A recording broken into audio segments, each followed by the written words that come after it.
世界一线城市总有一个地方貌似隐形塔尖，心之向往。伦敦的梅菲尔像一把钥匙，一端开向王室的后花园，一端直通奢侈品的橱窗前。纽约的上东区似一条金线，串起曼哈顿的旖旎天街，连着中央公园的40烟景，映照博物馆大道的艺海竹林。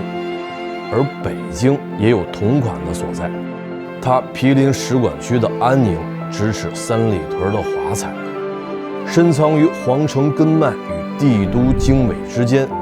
从这里望出去，燕山如带的静谧，九曲灯火的辉映，一半盛世，一半诗篇。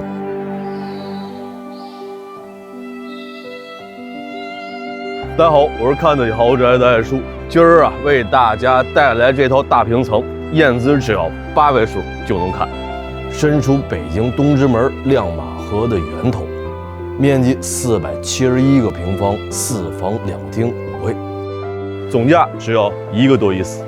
那两河交汇、三面环水的东直门8号，到底神秘在哪儿呢？来，咱们一窥究竟。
车行小区入口，铜制格栅一门缓缓开启，沿着硬质铺装地面缓行向前，两列国槐夹道相迎，行至9米喷泉落客。都说这是目前京城大平层单价最 top 的，咱也不敢说是，咱也不敢问，咱就沿着竹林向前，经过人行入口，不远处绕过石墙照壁，禅意盎然，有种铺地延伸进水面的既视感。水面静止时形成无边镜面反射，增加了空间的纵深与虚实感。人行步道由硬质石板贯穿水域两端，直线型布局带来强烈的轴线感和导向性。仔细瞧，步道与两侧水面形成高低微差，你们要的漂浮感这就来了。像这种极简镜面水景加轴线步道的设计手法，在国内外很多知名博物馆、艺术馆里都能找到类似的同款。向里进来，一条秩序感极强的景观廊道，脚下镜面石材与7米大堂挑高，携手拉伸了纵向视线。玻璃幕墙和木饰面立柱均匀站位，把自然光线迎进来，洒满入户大堂，浸润到1楼等待区的每一个角落。废话不多说，咱们直接从蒂森克诺博直达28层，4梯3户，走到最里边，子母装甲门无声开启，玄关无痕化，纯粹很彻底，完成了从外部喧嚣到内部宁静的心理过渡。水泥质感的墙裙上，嵌入式玄关柜的隐而不露，让入户空间丝滑衔接到高阈值的会客厅。中心合围的布局看似随意，实则由窗台、壁龛、沙发、茶几巧妙地构筑一条水平带，在深窗效应的加持下，构成一幅天然的取景框。如果不安于常规沙发位，那就移步到飘窗阅景位。轻办公，精阅读，浅发呆，总有一款适合你。这时平推窗打开，让房子自由呼吸，清风拂面，先激活棉麻织物的座椅沙发与硬朗沉稳的金属石材形成触觉反差，微风再掠过壁龛置物架，驻留在悬浮开放书架，轻盈的陈设将原本严谨的空间秩序进一步柔化，沿着材质统一、色调延展的动线行进，端景的艺术挂画会成为你的视觉焦点。一侧整面的随墙收纳依旧藏自觉，完全内嵌，干净利落，没毛病。越过半隔断的开放式餐边柜是自带城市天际线的餐叙区，圆形天花板下艺术吊灯与社交岛台上的悬空酒架，让空间的漂浮感立马就支棱起来了。10人位的圆形餐桌椅，深谙国人合餐之道。大理石岛台和橱柜厨垫依旧全机成内嵌，蒸箱、烤箱、咖啡机、暖碟机等6件套是瑞族的，双开门冰箱是利博海尔的，都是瑞士半个多世纪的老品牌，相当凑合。除了肉眼可见的各种极致，这里的动线设计也是暗藏玄机，等会儿你就明白了。移门打开，双一字操作台的厨房延续一通到顶的整体性。如果你觉得呀这柜体太高，有点够不着，那下拉篮了解一下。再试试自带隐形拉手的抽屉，阻尼感相当可以。操作台全黑花大理石一体成型，别问为啥全黑，问就是饭做少了。继续穿过移门是镜区，咱们先闪现到主卧套房。入口的私密过渡前厅缓冲了视线直达的突兀，全立面原木材质将动区的喧闹挡在身后。入内由窄转宽，渐入佳境。主卧房里，双床榻与 King size 卧床中轴对景，木质地板上渐变靛蓝地毯，材质上与床围软包顺应，色调上与单人座椅呼应。壁龛书架写字台内圆外方，淡然沉静。若午间小憩，窗边榻没准是你第一备选。即使平推窗不打开也没啥问题，因为它的黄金搭档5横系统啊，和咱们之前看的新天地豪宅那期一样，也都满配了。全屋毛细管网加新风系统，恒温恒湿恒氧有了；全屋净水软水恒洁有了；全屋空腔楼板加德国旭哥系统窗恒净有了；操控板丝滑顺畅，童叟皆宜。总之呢，看得远，睡得静，用得顺才是真香。大家觉得呢？那也欢迎各位来过这里的朋友们呢，在评论区分享你们各自的体感。来，咱们接着盘。主卧套房难得一见的活油动线一目了然。先来步入式衣帽间，上部香盒置放加分层挂衣，下部分隔织物加收纳抽屉。接着双开门拉开，是铺满黑白灰调大理石的主卫，卡德维双胎盆加汉斯戈雅雅生系列龙头加克莱布鲁克浴缸，这都不稀奇，稀奇的是什么？是周围藏灯漫射成面，顶面柔光穹顶在整面镜柜的2次反射下，形成全景无阴影的基础照度。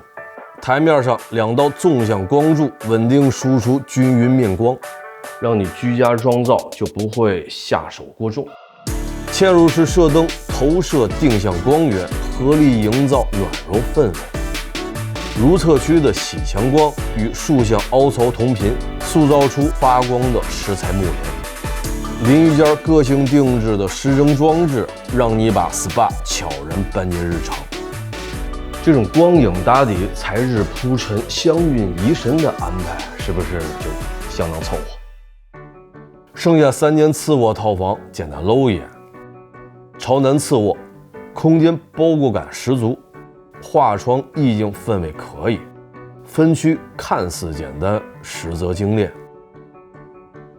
朝北次卧，灰色软包深邃静谧，临窗能跳见神经右臂。西山的绵延，在普遍限高的北京，这窗这景是不是有点顶啊？东北角的次卧化繁为简，双人织物沙发床搭配带着棉麻背景墙，家里来朋友留宿，只能委屈他住这家了，总不能让人家住保姆家吧？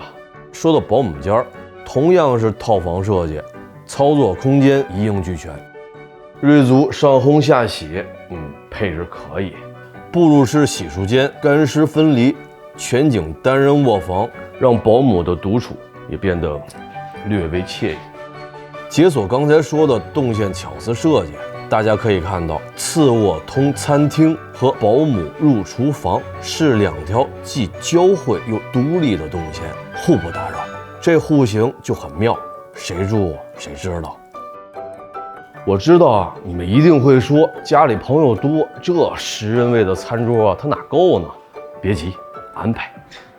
下2楼有4间私宴厅，请你的管家预约就完事儿了。宾客地下车库直接上来就贼私密，随便找一间啊，咱们进来瞧一瞧。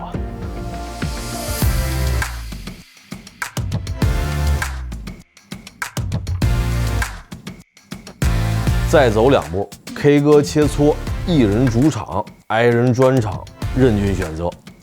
你说不，我就喜欢那种方式释放自我，那也行。隔壁健身房全套泰诺健，先常规有氧，再加强力量，光这些还差点意思。国家运动员级别的康复中心也给你安排上，再叠加你各种智能穿戴设备的 buff。这样一来啊，你的生物年龄没准就会比你的实际得年轻好几岁。再往前是一个隐藏款空间，不适合发网上，但颜值很能打。等各位有机会啊，来现场亲自打卡。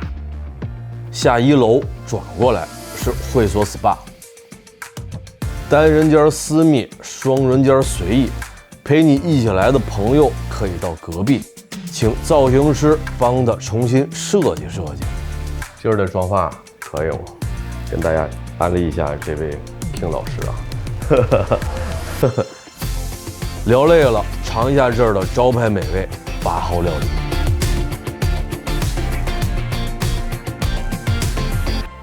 吃饱喝足，一步露台散散步。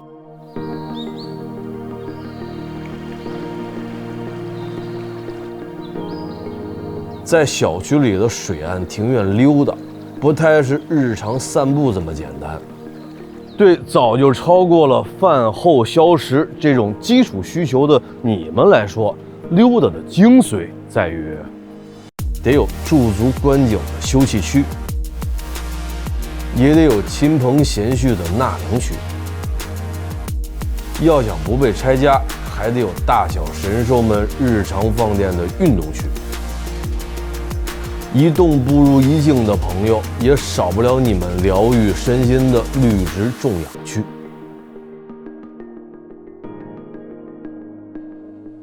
OK， 房看完了，有点小惊艳，倒不是因为这里的设计团队把建筑结构、景观、灯光、声学武装到了牙齿，也不是安东尼奥把室内雕琢的跟艺术品似的，而是这里对住在这里的人不端着。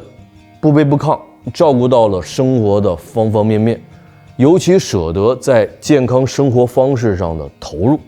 这里碧朗湾的5样服务体系让我深有感触。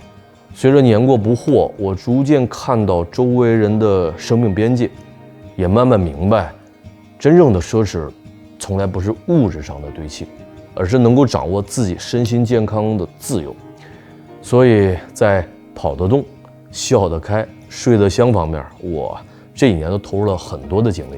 除了每个月给自己定的100+10+1的 KPI， 我还给自己配了各种的智能穿戴设备，用来追踪尽可能多的生物指标，同时也在研读保持身心节奏的各种书籍，只为更深入地洞察我自己，或者说活明白一点吧。此时此刻，我和屏幕前的你们一样，正处在生命中最年轻的一刻。长生不老那是神话，但老得慢一些，老得更有生命力一些，却是我们可以共同争取的现实。熟悉我的朋友都知道我的 flag，100岁跑个全马，这听着是不是有点疯狂？但也正是这种看似遥不可及的目标，才让我有足够的动力来规划我现在的自己。所以呢，无论我们住在哪里，身处怎样的环境，只要它能滋养我们的生命，帮我们保持健康的生活，那它就是我们与时间赛跑的盟友，也是我们自我进化的道场。处境各异，路径不同，但在这一点上我们殊途同归，因为身心顶配，你就是豪宅。如果你呢也能认同，除了点赞关注，也欢迎转发给周围志同道合的朋友们。OK， 那本期就到这儿，我是爱叔，豪宅就这么回事儿，咱们下期见。我看适不适合我穿啊？这件是不是也行？